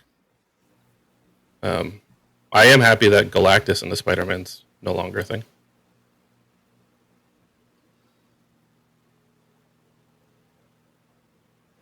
That's a huge change. Like, very, very. That really hits the Galactus deck. It really kicks the Galactus deck while it's down. But now they're going to have Galactus. Sort of one of its core game plans is gone. So new card. That's going to be even more annoying. Yeah. in 20 years, we'll cross that bridge when we get there. Eggs. What do we think about Peter's new look? So I'm sort of eating my words here because when the new Galactus, the current Galactus, was presented to me, I was like, bro, the problem is Spider-Man. Please nerf Spider-Man. Don't touch Galactus. But here we are. And I'm not happy about it. I mean, I saw this change a few weeks ago when I was doing the Jean Grey video on the test server, and I thought it was a joke. And I thought that they were just testing it out. And I was just like, this card is kind of crap now. I played around with it in a kingpin deck that I have been messing around with that has Stegron in it, and it's also Surfer and blah blah blah, lots of stuff going on there. But I don't know. I don't feel great about it. I'm sure somebody has already broken it and made it good, but this is not the nerf that I wanted, and the only nerf that I wanted was his ability to block the lane for Galactus to go away. Like, they wouldn't be allowed in the same deck or something like that. So, Lambie, I think, probably already broke it. Yeah. He posted a deck. That will be a video yesterday on my channel for anyone who is seeing this. And tomorrow, as of, like, I'm recording it as soon as we finish this, the deck is, like, really, really, really good with Spider-Man. I think. So, okay. Let's start with Lockdown first, and then we'll move on. So, I am sad Lockdown is gone, but Lockdown was a top deck for, like, what was High Evolutionary? April? So, like, that's 4 months of that deck being a top deck. I feel like that's a reasonable run for it to go away before it changes. Like, sorry. Dare you. But, like, and I don't think it was the best deck, but it was, like, in the top 5 for basically the entire time. Like, okay, I'm fine with it going away for now, like, right? Especially because, like, they seem to be pushing the game to more combo areas, and Spider-Man says, no, you played Wong, you idiot, Spider-Man. Right? Like, you can't do anything now. You played whatever, and now, like, that lane is just not active for you. Thanks for have a great day. Thanks for coming. Like, it's not a fun experience to be on the other side of. I get it. I don't think I would have changed it. I was ultimately fine with it, but I do get it. And in fairness, like, this feels an awful lot more like Spider-Man. All of that said, I think, like, you know what card this makes a little bit worse? Jeff. Like, your decks that, like, would have to, like, do backflips to try and get into a unreachable lane, like Spider-Man's not a guarantee of that, right? But he's a decent way with good stats to get into that lane. He's constantly moving. He makes Miles Morales way better. Like the curve of him into Miles and something else is really, really strong. Like I think he's really good with Angela now, right? Like he's another way to activate Angela immediately. He when I first saw this, I went, he's like Polaris, but like harder to control. And that's kind of the point, that he's harder to control, because your deck is built around that hard to controlness and being able to move things where you want, and the opponent's deck very often isn't. I drag rolled a Taskmaster that I knew they had to play in a lone lane over to the same lane as a Red Skull because I had another lane filled already. Like there's cool things to do here, and like 5 stats is good enough that I don't think this is a meta card, but I think it's a good card. And anything that costs like 3 and is well statted, right? Like while I see 3/5, I'm either playing this with Angela, which makes it fundamentally a 3/7, right? Because that's 2 power on Angela while I can still play something else on that Angela. Or it works as a 3/7 because of Surfer, or both. So like because it has all these extra synergies, I think it's good. It's just it's a new card. They gave us a new card. They said we're taking a card out of your collection and we're giving you I'm a happy new that card. they're open They to didn't phrase it reworking that way, cards but that's completely. 100% what Like they if did. Zabu gets out of control and gets too oppressive in the game, they'll change it. If Surfer, for whatever reason, makes three cost cards too good, they'll change it. So it's good in that sense.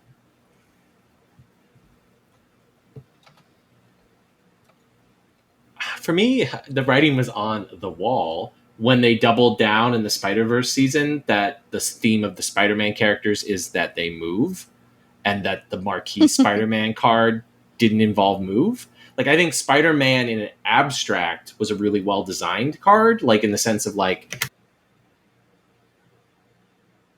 Peter webs up. Yeah, I got it. Peter webs up himself, or webs up his enemies, and but once they designed Miles being about move, and then when they came back to the Spider-Man cards, they were move cards. Like you got to have Peter doing the same thing as that.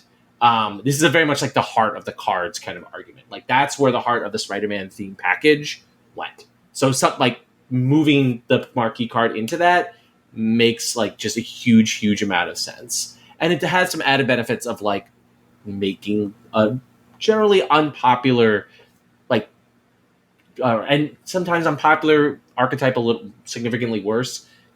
It has a benefit as well, but I think fundamentally this is like a heart of the cards. Like all Spider-Man cards that we see in the future are going to fit into this theme.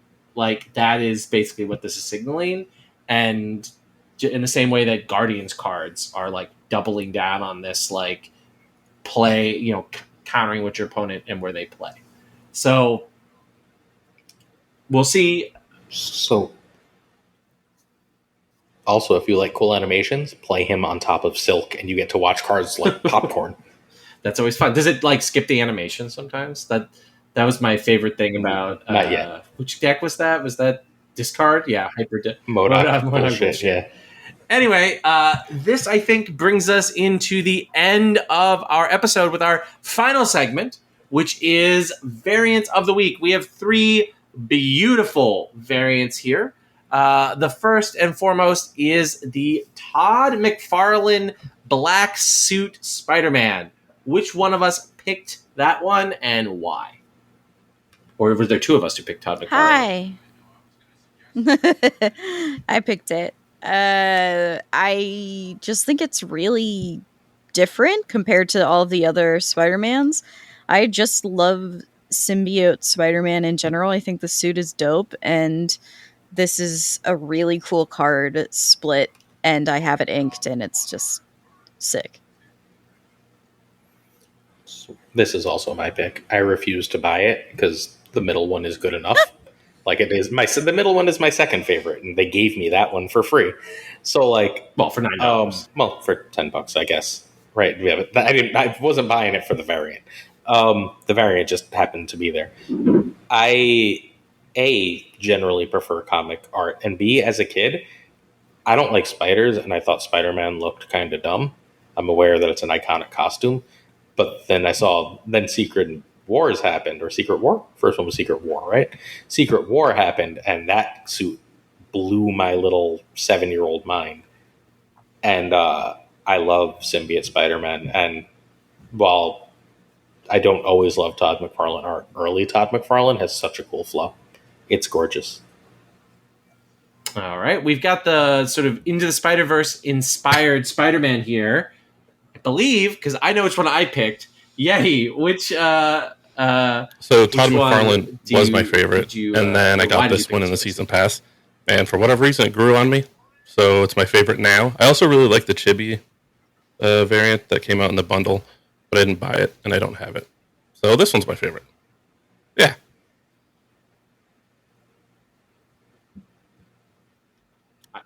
I definitely like the Chibi one a lot. I picked the Ben Reilly one. As a person who has a love-hate relationship with the character Ben Reilly, I think his like modern design is really cool. I think this one is really striking. Like, I think it's just like a well done sort of like getting across Ben's character in the sense that it's still Spider-Man, but you can tell that it's not entirely Peter. I think it's a really really cool piece of art. And like Lisa said, it is comics art, so not, and that always has a benefit. All right, so as we sign out here, we always remind our loyal listeners and loyal viewers where you can find our guests and why you should follow their content and what they do. So, Eggs, tell our loyal listeners and viewers, if they were to tune into your Twitch stream, what would they find? Why should they watch it? Oh my god. I wasn't prepared for the elevator pitch. Chaos, sarcasm, sassiness, just general nonsense. Just nonsense. If with chill vibes, if that is even possible. We just chill and my way of existing is by humor and trying to make other people laugh. So that's like my favorite thing to do. And I love to roast my viewers, but I also like to hang out and listen to fun music with people and play Snap. So yeah, that's really it. If you're looking for something to laugh at passively during your workday, please come hang out with me. My community is so nice. I have some of the most amazing people in my community. Everybody's super loving. We're like a big, huge family. We take care of each other. We check on each other. So if you're looking for that in the world of Snap that it might make you salty, come on, stop by. Twitch.tv/eggs. Awesome. So the reason to follow Eggs, and you did a great job. You did a much better job than most people do at this. The reason I follow Eggs, the reason I lurk in your chat constantly. I don't know if you've noticed that, but like I'm there. I pop in and say like one thing. You make me smile constantly. Like the humor is always present. One of my like favorite things in the world. I said this with Collins because you are the two that always come to mind when I think of this. Is like you just jam out and sing and dance while you stream, and like it's genuinely like warming and fun. And while that is all great, I think my single favorite thing is that you don't have time for chat's bullshit. And like I go to Twitch streams, right? And like people are like, here's a like really dumb thing. And like I'm always just like, oh god. Like and like you're just like you'll just roast the person for, and I'm always just like, oh, catharsis. Thank you. Thank you so much. And it's genuinely a joy. It's one of my favorite streams. It's one of the like 2 to 3 daytime streams. Again, teacher summer, I won't be able to do this in like a month, but like I spend my days as I'm like doing the writing and the content stuff, and like my son is at camp. I hang out in like your stream and Lambie's stream, and when Nina's live, Nina's stream, and I just like cycle, and like I get a slightly different vibe every time, and I absolutely love yours. It makes me so happy. That's so nice. Thank you. I'm nice too. I don't just roast. Not nice. No. Oh, you're so no. You're not nice. You're warm. Okay. I guess I'll like take I think it. there's a I think there's a difference. I don't think like I think you're a nice person, right? But like I don't think you're like there's a artificiality to the word nice. Yeah. Like I think you're warm with people, but I don't know if nice is the right. Yeah, I feel like that a lot of that stems from being a mother. Everybody calls me the mom of Snap, or their mother, or mommy, unfortunately. So, yeah, I fill that void for a lot of people, which I love doing. I'm a very empathetic person, and I cry on stream a lot. So, if you don't like that, don't come by. But like, if you don't like that, like, get a little more in touch with your feelings. It's like, it's a good thing, I promise. All right. Real quick. And where can we find you? Oh, sorry. Twitch.tv/eggs. Go to my TikTok, please, for the love of God. TikTok, hi it's eggs. And then YouTube is just still eggs for sale. There's not much going on there. There's shorts there. And then my Twitter is hi it's eggs too. And twitch.tv/eggs until, I don't know, like Happy Egg Company buys egg. I'm very impressed that you've got twitch.tv/eggs. That's like that's too. very, very impressive. So I'm trying really hard to get the Twitter handle. It's an account that is owned by the Canadian Egg Group or something like that. Egg Farmers of Canada. It's very bizarre, but they don't use it. So what you do is you start a campaign to call it X, and then you tag Elon and be like, "See all I'm doing to get your stupid shit called X." I should have the egg. I have a random question. We truly are in the Savage Lands, which brings why? us to What made you land on our eggs? next guest. Yes, of course.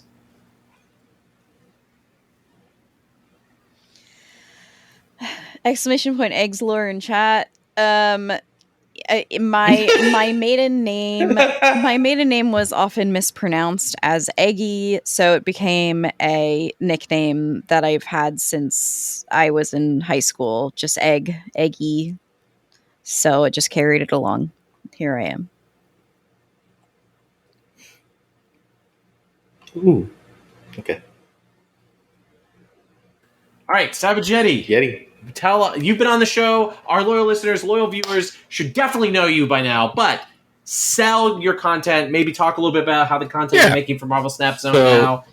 Give a friendly reminder. I do bundle breakdowns for all the major bundles that come to Marvel Snap, and break them down in terms of tokens per gold or tokens per dollar spent. So I try to make it easy for people to spend as little money as possible and get the most out of Marvel Snap. I do deck videos on there. I've started streaming, so go follow me on Twitch. That's been a lot of fun. Glazer's popped in to my last stream.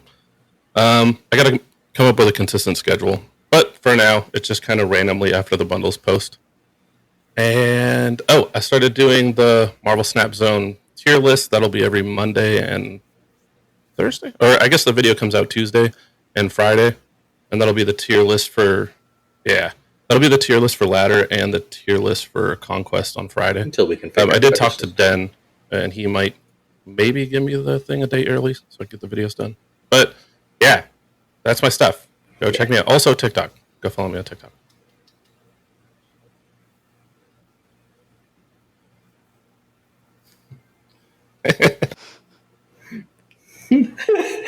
I don't like this fool. Don't go follow him. Dang. All right. Yeti sales pitch. Yeti's one of my closest friends in the community. I talk to him an absolutely obnoxious amount. I'm sure he's just like, dude, I'm working, but too bad. It's summer. Deal with it. He, like, I don't want to say deserves, because none of us deserve shit, right?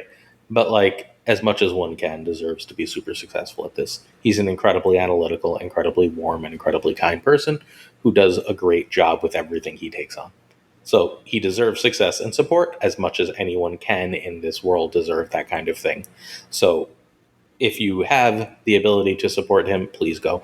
Also, and this is not a Yeti thing, I was yelled at during the giveaway because I was like, hey, you have to sub to me for the giveaway. And people were like, I'm not giving you my money to enter a giveaway. And I was like, homie, subs are free. So if you're like somehow listening to this and like I have to pay to sub, you can follow on Twitch and sub on YouTube for completely free. That's promise. crazy. No one's asking you for money. Free? You're serious? I got yelled at. I was so confused. The boomers, they're out there. Well, they are. thank you for joining us for this one part of Glazer's pyramid scheme to get people to sub to him and give him money. So, all right. So thank you, loyal listeners, loyal viewers, my awesome guests. But definitely thank you very much. But before we go, I'm going to just remind folks one last time where you can find us on various social medias. We are at SnapJudgeCast on what was once the Bird app. We are in the Malvarville Snap Zone Discord, where the link to join the Discord is in the YouTube description and the description on iTunes, Spotify, and all that good stuff. Our email is snapjudgmentspodcast@gmail.com. We're on Mastodon at snapjudgments@tabletop.vip. And of course, most importantly, we are at YouTube, Snap Judgments Pod, where you can get Glazer's daily and even more frequently sometimes videos. That really does bring us to the end of the episode. Eggs, thank you so much for joining us. It was great having you on. Thank you for having me. Yeti, look for your mail, for your crown, for being our most frequent guest host. Make sure you take a nice selfie, send it to Bootman, put it on whatever they're calling Twitter now. I'm going to get Just a make crown sure that Boot for next understands time. that you've But been thank on you. the This is show always with fun him. every single time. So thanks again.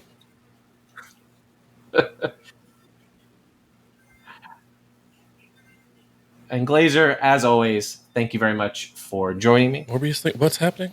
Is that today? Peace and love. Hey, before we go, Yeti, am I buying this Morbius thing? Oh no, There's I'm a on the Morbius spot. Wait, bundle. The doctor is 10. Yeah. I have to make a it's video. out. Am I buying it? Oh my gosh.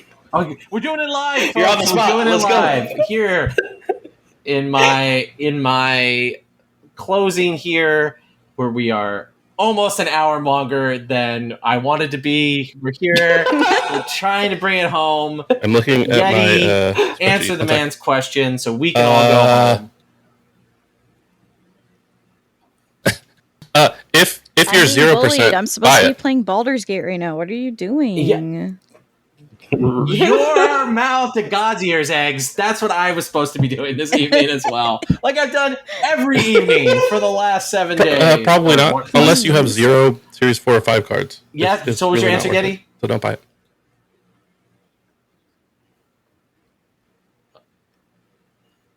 All right. Just Okay. like Done. watching the movie Morbius, do not buy the bundle Morbius. But loyal listeners, loyal viewers, stay safe, make good choices, and keep on snapping and playing Baldur's Gate 3 now on Steam.